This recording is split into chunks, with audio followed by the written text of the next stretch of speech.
तो दोस्तों एक बार फिर स्वागत है आप सभी का हमारे चैनल पर। और इस वीडियो में हम बात कर रहे हैं उन सभी कैंडिडेट के लिए जो कि साउथ इंडिया से बिलोंग कर रहे हैं और आंध्र प्रदेश या फिर तेलंगाना स्टेट से चाह रहे हैं कोई कोर्सेज करना।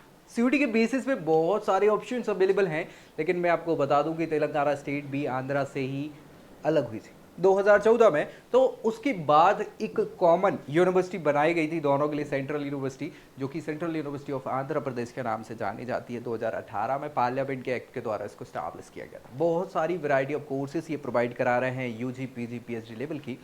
तो सीयूटी के बेसिस पे यूजी क्या क्या प्रोग्राम्स यहाँ ऑफर कर रहे हैं, साथ ही साथ क्या फीस स्ट्रक्चर है इनका, और भैया क्या कैसे प्लेसमेंट्स के रिकॉर्ड है, अच्छाइयाँ बुराइयाँ भी हम देखेंगे प्रो एंड कॉन्स के रूप में, और साथ ही साथ क्या फैसिलिटीज़ प्रोवाइड करा रहे हैं बच्चों के, क्या कैसे रिव्यूज़ हैं। इन सारी चीज़ों के बाद अगर आप टारगेट कर रहे हैं central university of Andhra Pradesh को, तो ये वीडियो के आखिर में आप एक फैसला लेने को कहीं ना कहीं हो जाओगे कि यार हाँ वर्थ इट रहेगा मेरे लिए या नहीं रहेगा। दोस्तों में शेयर करना है और चैनल सब्सक्राइब करना नहीं भूलना है अगर नए हैं चैनल पे, तो ताकि सारी जानकारी सीयूटी से रिलेटेड कॉलेज कोर्स करियर की आपको मिल जाए।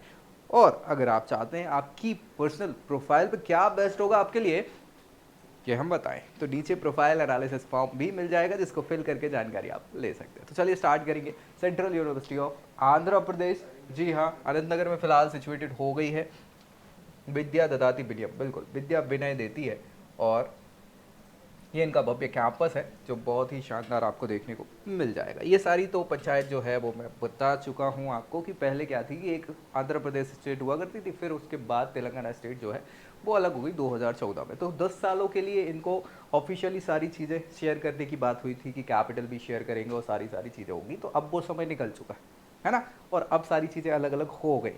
तो तब ये सिचुएट किया गया था दोनों के लिए, है ना, इसीलिए ये सारी चीज़ें यहाँ पे लिखी हुई हैं कि यहाँ पे शेयर कर सकते थे सारी चीज़ें। और 2018 में सेंट्रल यूनिवर्सिटी का दर्जा मिला, यूजीसी का अप्रूवल है ही। अनंतपुर आंध्र प्रदेश में ये सिचुएटेड है। 491 एकड़, लगभग 500 एकड़ के आसपास का ये भव्य कैंपस है जहाँ बहुत सारी फैसिलिटीज़ ये आपको प्रोवाइड करा रहे हैं। यूजी प्रोग्राम्स की अगर हम बात कर लें क्या क्या ये प्रोवाइड करा रहे हैं, तो देखो भैया, ऑनर्स प्रोग्राम आपको बीए में मिल जाएगा यहाँ पे, बीए ऑनर्स पॉलिटिकल साइंस में।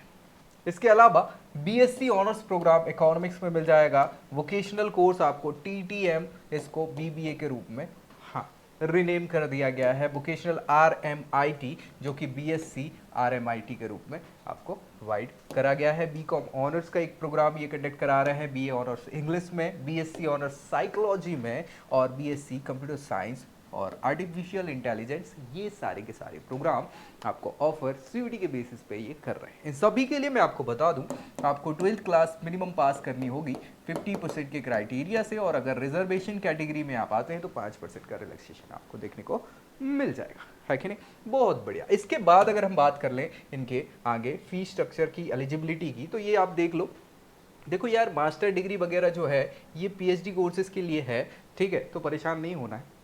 इसके अलावा फॉरेन नेशनल्स जो हैं उनके लिए भी कुछ अलग अलग इन्होंने सीट्स रखी हुई कुछ कोर्सेज में, जो फिलहाल यूजी के लिए हमने सीयूटी के बेसिस पे तो ये प्रोवाइड नहीं करा रहे हैं। और रिलैक्सेशन कैटेगरी हमने डिस्कस कर ही ली है कि क्या कैसा रिलैक्सेशन यहाँ पे होने वाला है। अब फीस स्ट्रक्चर की बात कर लें, सो फीस स्ट्रक्चर आप देखेंगे, बीए ऑनर्स के जो कोर्सेज है जैसे पॉलिटिकल साइंस हो गया, इसके अलावा इंग्लिश का हो गया, और साइकोलॉजी बीएससी में भी करा रहे हैं, ठीक है। इसके अलावा बीएससी इकोनॉमिक्स हो गया, बीकॉम ऑनर्स हो गया, बीएससी साइकोलॉजी हो गई। तो ये सभी कोर्सेज जो हैं इनके फीस स्ट्रक्चर है एक सेमेस्टर का 8100 मतलब 8100 रुपया, लगभग 9000 मान लो ओवर मोटे मोटे तौर पे।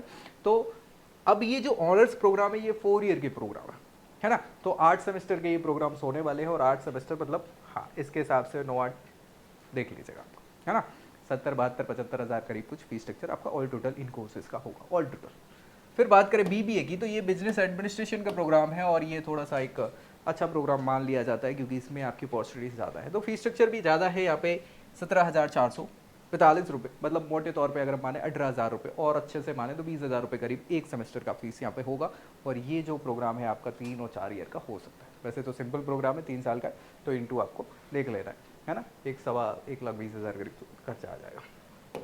इसके बाद अगर बात करें बीएससी रिटेल मैनेजमेंट और आईटी में, तो इसका लगभग 9,000 रुपये का खर्चा है एक सेमेस्टर का, और वही कंप्यूटर साइंस आर्टिफिशियल इंटेलिजेंस भी लगभग 9,000 रुपये का खर्चा है ये कोर्सेज का। तो ये फीस स्ट्रक्चर मुझे लगता है बहुत ज़्यादा नहीं है यार, बहुत ईजिली आप इनको हाँ वो कर सकते हैं, मतलब बहुत ज़्यादा नहीं है फीस जो बाकी के कॉलेजेस में होती है। सेंट्रल यूनिवर्सिटीज़ का यही फायदा आपको देखने को मिल जाएगा। सीट मैट्रिक्स की बात कर ले, कितनी क्या सीट्स इन कोर्सेज में अवेलेबल है, तो बीए ऑनर्स पॉलिटिकल साइंस में 66 सीट्स है ना।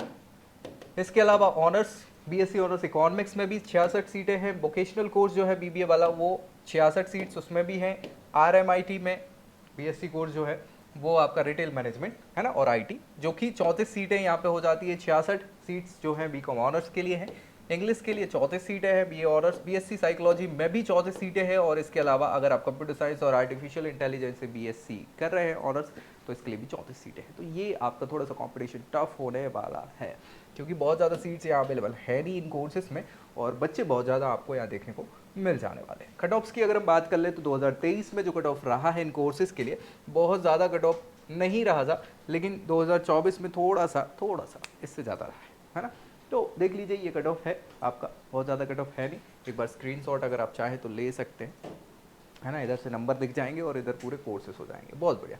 तो ज़्यादा आपका कट ऑफ यहाँ पे नहीं होने वाला। प्लेसमेंट से इंपॉर्टेंट हो जाता है। प्लेसमेंट इसलिए इंपॉर्टेंट है कि यार हमारा खर्चा जो है उसके बेसिस पे क्या कैसा खर्चा लग रहा है, और हमको क्या यहाँ पे प्लेसमेंट के तौर पे पैकेजेस मिल रहे हैं, आरओआई की हम बेसिक यहाँ बात कर सकते हैं। तो देखो यार बहुत सारे कोर्सेज हैं, इसीलिए हम पर्टिकुलर कोर्सेज के एवरेज और हाईएस्ट और सारे नहीं लेके आ रहे हैं, हम ऑल टोटल सभी की बात कर रहे हैं सारे कोर्सेज की। तो मीडियम पैकेज की बात कर ले तो 3 से 3.5 लाख का ये बच्चों को प्रोवाइड करा रहा है। और अगर आप वहीं से बिलोंग कर रहे हैं आंध्रा से, तो मुझे नहीं लगता कि ये खराब आरओआई, ये आरओआई बढ़िया है। क्यों बढ़िया है? क्योंकि ये कोर्सेज के हिसाब से आपका मुश्किल से 1.5 से 2 लाख मैक्सिमम, अगर आप बड़े से बड़ा कोर्स कर रहे हैं तो इतना खर्चा आपका आने वाला है, और यहाँ आपको 3 साढ़े 3 का एक प्रोवाइड कर रहा है। तो आरओआई के हिसाब से तो बढ़िया है। अदरवाइज अगर आप देखें तो दूसरी यूनिवर्सिटी के कंपैरिजन में बहुत अच्छा इसको हम नहीं मान सकते, है ना। तो यही चीज़ है। हाईएस्ट पैकेज की बात कर ले तो 6 से 7 का यहाँ पे बच्चों को दिया गया है, जो भी हम बहुत अच्छा नहीं बोल सकते, ठीक है। खैर खर्चे के हिसाब से तो ठीक है। फैसिलिटीज़ की अगर हम बात कर ले तो बहुत सारी फैसिलिटीज़, जैसे हॉस्टल फैसिलिटी है, होनी ही चाहिए, अदरवाइज कैसे काम हो पाएगा। बेस्ट बढ़िया है, ठीक है। वाईफाई की व्यवस्थाएं हैं, लाइब्रेरी की व्यवस्था बहुत अच्छी है, जिसमें बहुत सारी बुक्स देखने को मिल जाएंगी, जर्नल्स मिल जाएंगी, मैगजीन्स देखने को मिल जाएंगी, ठीक है। ये सब जगह मिलती है। स्पोर्ट्स कॉम्प्लेक्स, जिम्नेजियम, ये भी व्यवस्था है। साथ ही साथ मेडिकल केयर की व्यवस्था है, मेडिकल सेंटर है, साथ ही साथ आईटी की लैब है, मॉडर्न फैसिलिटीज़ के साथ कैफेटेरिया है आपको यहाँ पे। ये कैफेटेरिया भी आप भाई इंपॉर्टेंट तो सबसे ज़्यादा कैफेटेरिया ही है, क्योंकि भाई मैक्सिमम मुझे जो पता है, मतलब मैं भी ऐसे ही था और हमारे सीनियर्स भी और हमारे जूनियर्स भी, और जितने लोगों से बात करता हूँ वो सभी, सबसे ज़्यादा टाइम जो स्पेंड होता है क्लासेस के बाद, और मुझे लगता है क्लासेस से भी ज़्यादा, वो होता है कैफेटेरिया में। तो ये बहुत इंपॉर्टेंट चीज़ है, ठीक है।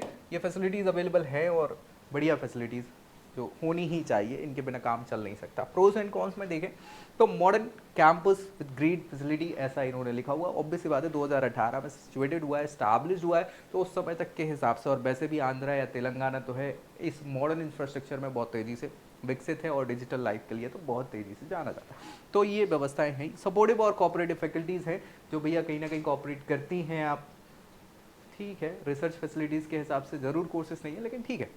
इंटर्नशिप की अपॉर्चुनिटी बहुत अच्छी आपको मिल जाएंगी, क्योंकि आसपास आप देखेंगे तो यार चाहे हैदराबाद हो या वाइजैक हो, वहाँ की लोकेशंस ऐसी हैं जहाँ पे इंडस्ट्रीज बहुत सारी पाई जाती हैं, और उसके बेसिस पे इनके कॉन्टेक्ट्स अच्छे हैं। सो इंटर्नशिप की व्यवस्थाएं भी बढ़िया हैं, कंपनीज भी ठीक है।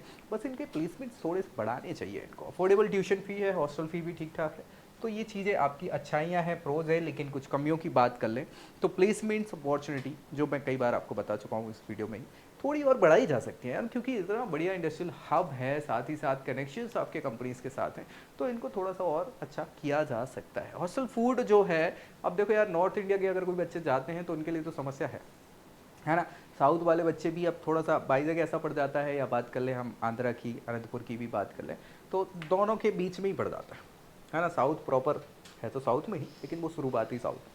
तो ये चीज़ें थोड़ी सी देख लीजिएगा, फूड की क्वालिटीज़ पे डिपेंड करता है। बाकी यार फोकस जो है वो एक्स्ट्रा करिकुलर एक्टिविटी पे ज़्यादा नहीं किया जाता है ना। थोड़ा सा सब्जेक्टिव हो जाता है, और उसमें भी रिसर्च अपॉर्चुनिटीज़ की कमियां हैं जो कि आपको देखनी चाहिए। तो ये कमी हमने देख ली, अच्छाइयाँ भी देख ली।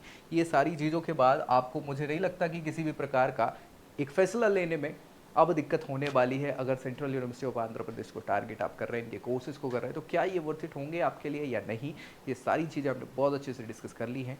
आपका फैसला आप देख सकते हैं। दोस्तों में आपको ज़रूर शेयर कर देना है। अगर कुछ कन्फ्यूज़न बच गया है तो कमेंट करना है, और अगर आप चाह रहे हैं कि यार आपके लिए हम बताएं क्या बेस्ट होगा आपकी प्रोफाइल पे, तो नीचे प्रोफाइल एनालिसिस फॉर्म भी मिल जाएगा, जिसको फिल करके जानकारी आप ले सकते हैं। सो अगले वीडियो में अगली जानकारी के साथ मिलेंगे, तब तक के लिए जय Hind. I hope you like this video. For more such videos, keep watching our channel. And do not forget to like, share and subscribe.